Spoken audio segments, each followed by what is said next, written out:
Assessment for learning is a continual learning process where, in the course of a lesson, both teachers and students assess progress in learning so that the next step in teaching and learning can be planned. Teachers will continually ask questions of students, both as a whole class and with individual students, observe independent working and engage in dialogue. This enables them to know if they need to reteach something in another way, to address confusion or mistakes, and to more effectively plan future lessons.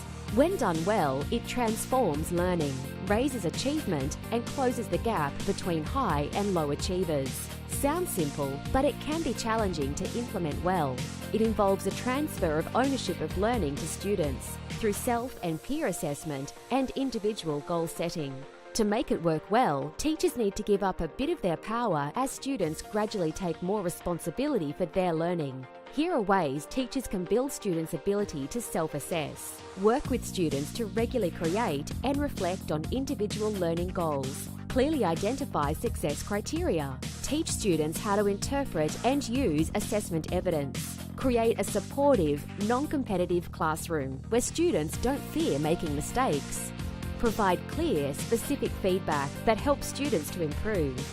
Give students time to revise work after feedback. Build assessment skills through peer assessment.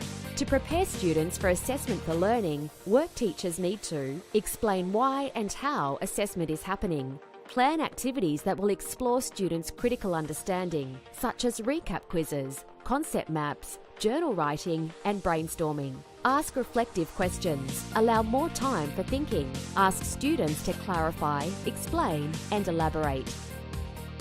Have individual one-to-one conversations with students. Start with small changes. Try out 1 or 2 changes, such as asking deeper questions to encourage thinking or improving your feedback. Give it time and practice, and assessment for learning will become a habit. For more information and practical examples of how you can implement assessment for learning in your classroom, check out the resources on our website.